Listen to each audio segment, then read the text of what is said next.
10 जून 1179 को जब दोनों फौजें आमने सामने आई तो सलाउद्दीन अयूबी ने अपने फौजियों के सामने एक जबरदस्त तकरीर की। उन्होंने कहा, मुसलमान जिल्लत की जिंदगी पर मौत को तरजीह देता है। आगे बढ़ो और दुश्मन को बता दो कि मुसलमान पांव पर नहीं सीने पर जख्म खाता है। चुनांचे जब जंग हुई तो सुल्तान के वफादारों ने बेडवन फोर की फौज को जबरदस्त शिकस्त दी। शिकस्त खुर्दा बेडवन ने सुलह की दरख्वास्त की।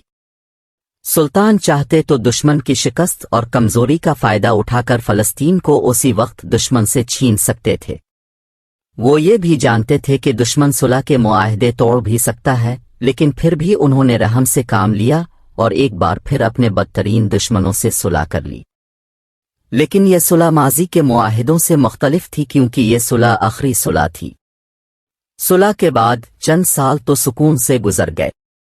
बेडवन फोर 1185 तक जिंदा रहा और वो सुलह के मुआहदे पर भी अमल करता रहा, लेकिन कोढ़ के मर्ज की वजह से इसकी मौत हो गई, जिसके बाद बैत अल मक़दस की सलीबी सल्तनत भी उमरा की साजिशों का शिकार होने लगी।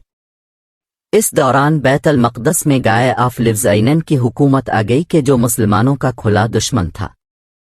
उसने मुसलमानों के खिलाफ फिर कार्रवाइयां शुरू कर दी। एक सलीबी सरदार रेनॉल्ड ने मुसलमानों को तंग करना शुरू कर दिया।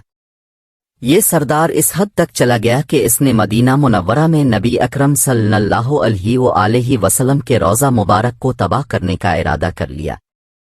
उसने सिर्फ इरादा ही नहीं किया, बल्कि इसने अपने बहरी जहाज़ों के जरिए अरब साहली इलाकों पर हमले भी करवाए, लेकिन सुल्तान के बहरी जंगी जहाज़ों ने रेनॉल्ड के बहरी बेड़े को तबाह करके ये नापाक मंसूबा नाकाम बना दिया। लेकिन रेनॉल्ड अपनी हरकतों से बाज नहीं आया। उसने मिस्र और शाम के दरमियान सफ़र करने वाले मुसलमानों के काफिलों को लूटना शुरू कर दिया।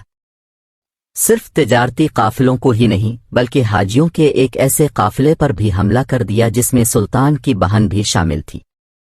काफिले को तो लूट लिया गया, लेकिन सुल्तान की बहन किसी न किसी तरह दुश्मन से बचकर सुल्तान के खेमे में पहुंची और काफिले पर बीतने वाले जुल्म का हाल बयान किया।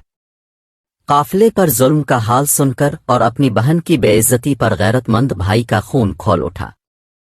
सुल्तान ने कसम खाई कि वो रेनॉल्ड को अपने हाथों से कत्ल करेंगे। बहरहाल अब सुल्तान ने अपने तमाम इत्तेहादियों और गवर्नरों को खत लिखे और उन्हें कहा कि वो फौज लेकर सुल्तान की मदद को पहुंचे, क्योंकि अब सलीबियों के खिलाफ जंग का वक्त आ चुका। चुनांचे मिस्र और शाम समेत कई मुसलमान ममालिक से बड़ी तादाद में फौजें दमिश्क पहुंचने लगी, जिसे सुल्तान ने उस वक्त अपना दारुल खिलाफा बना रखा था। सुल्तान ने फौज जमा की और सलीबियों के ज़ेर कंट्रोल शहर किब्रिया अलिफ टाइबरस का मुहासरा कर लिया। जवाब में रेनॉल्ड ने भी जंग की तैयारियां शुरू कर दी। वो गाय ऑफ लिव्ज़ैनन का गहरा दोस्त भी था, इसलिए गाय भी अपनी फौज के साथ मैदान में आ गया। उसने सुल्तान अयूबी से सुलह का मुआहिदा भी तोड़ दिया। कहा जाता है कि बैत अल मक़दस पर सलीबी कब्जे के बाद से सलीबियों ने इतनी बड़ी फौज जमा नहीं की थी जो सुल्तान अयूबी के मुकाबले पर आई। रेनॉल्ड और गाय की मुत्तहिदा फौज ने सुल्तान की तरफ पेश कदमी शुरू की। सुल्तान ने सलीबियों को फैसला कुन शिकस्त देने के लिए हतीम का इलाका चुन लिया। इस इलाके में पानी के चंद एक ही चश्मे थे और ज्यादातर इलाका बंजर और वीरान था। सुल्तान की फौज पानी के चश्मों के पास ठहर गई, जबकि सलीबी फौज को सुल्तान तक पहुंचने के लिए 20 किलोमीटर के एक ऐसे इलाके से भी गुजरना था जहां पानी ही नहीं था। कुछ सलीबी कमांडर ये कह रहे थे कि आगे बढ़ने में खतरा है, क्योंकि उन्हें फौज के लिए पानी नहीं मिलेगा, लेकिन गाय ने उनकी बात ना मानी, क्योंकि इसे एतमाद था कि जंग में इसे कोई नहीं हरा सकता। इसके इस यकीन की वजह थी सल्बे आज़म आट्रू क्रॉस। जी हां, सलीबियों के पास एक बहुत बड़ी सलीब थी जिसमें लकड़ी का एक टुकड़ा नुमाया था। सलीबियों का अकीदा था कि यह टुकड़ा उसी असल सलीब का है जिस पर हजरत ईसा को रोमियो ने मसलूब किया था। सलीबी फौज सलीब ए आज़म को 20 बार मैदान में जंग में लेकर गई थी और हर बार फतह हासिल की थी।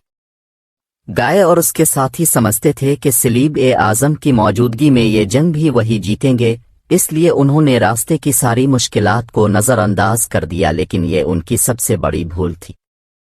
ये फौज जैसे जैसे आगे बढ़ती गई गर्मी और प्यास की शिद्दत से बेहाल होती गई। چنانچہ جب یہ فوج سلطانی لشکر کے سامنے پہنچی تو تھکن اور